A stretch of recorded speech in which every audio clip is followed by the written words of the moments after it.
काली लगाण वर्षा आम जो तेलकुरी जगनपुर रास्ता पूरा विच्छिन्न हो जाइए।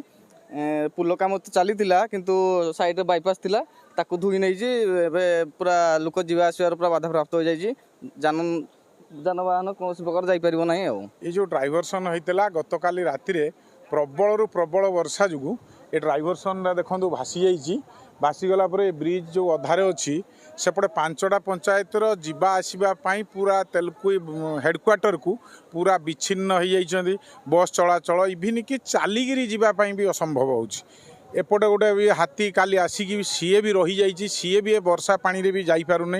तेणु बहुत प्रकार असुविधा आम सरकार को निवेदन करुचु जे यथाशीघ्र संभव कर 5टा पंचायत को जोगाजोग करंतु।